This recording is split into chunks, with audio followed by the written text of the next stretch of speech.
चीजों के अंदर इम्प्रूवमेंट आना शुरू हो गया। उसने कहा जी आप गंदुम को छोड़ दें बस, और मैं इससे कन्विंस हो चुका हूँ कि गंदुम मैंने नहीं खानी है सर।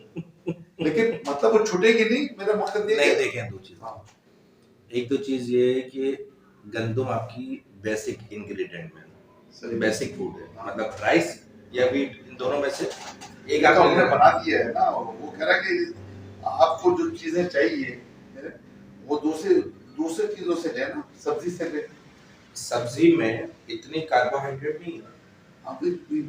मतलब वो कहता है कार्बोहाइड्रेट की सब्जी में मल्टीविटामिन है।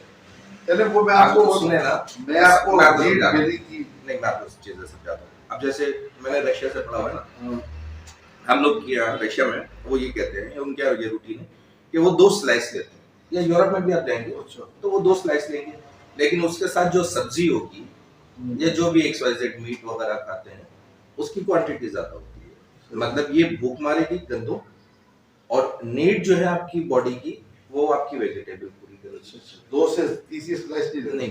अच्छा, वो इस तरीके से होता है कि मतलब हमारे यहाँ तो हम तो रोटी से पेट भरते हैं। हाँ। कभी 2 खाता हूँ, कभी 3 खाता हूँ। मतलब हम लोग के यहाँ बोटी गिन के दी जाती है, 1 बोटी या 2 बोटी खा ली, शोरबा ज्यादा डाल दिया, तो शोरबे में तो कुछ नहीं है,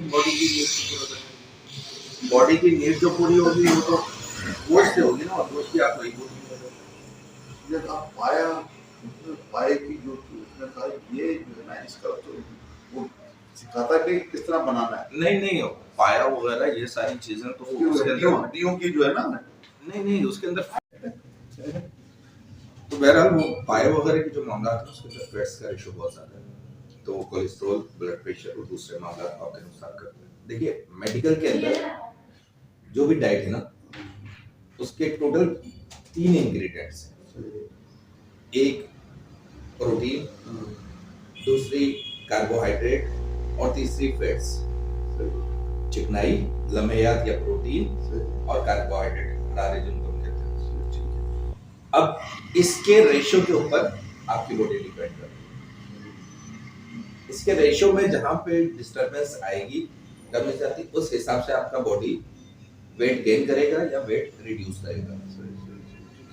अच्छा, जो ये एथलीट होते हैं, ठीक है, या जो डाइट प्लान पे जाते हैं, वो इस रेशो के हिसाब से चल रहे होते हैं। हमने प्रोटीन बढ़ानी है, हमने कार्बोहाइड्रेट कम करनी है, किस पेशेंट की हमने फैट्स कम करनी है, किस एथलीट की, वो सारा उस पर गेन करना है।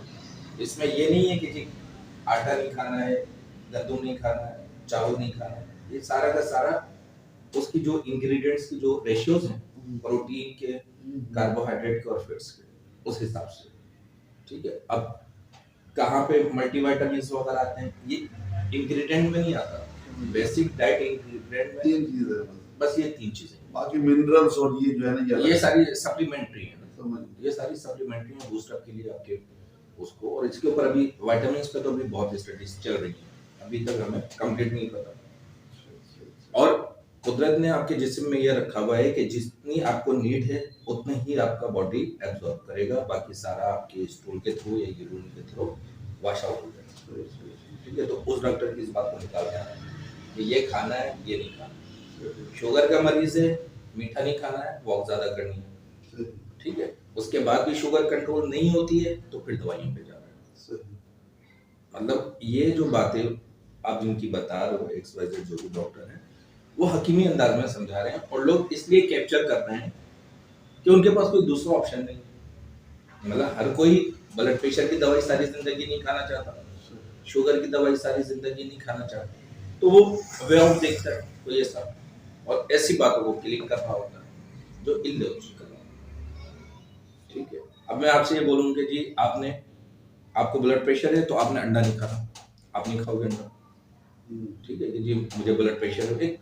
एक मिथ बना हुआ है कि जी ब्लड प्रेशर का मरीज अंडा खाएगा तो उसके लिए मसला है। हालांकि अंडे की जर्दी के अंदर ओमेगा मौजूद है, जिसकी दवाई अलग से डॉक्टर लिख के देता है ब्लड प्रेशर के पेशेंट को। हार्ट पेशेंट को कोई भी होता है उसको वो ओमेगा कैप्सूल लिख के देता है, जो महंगा है।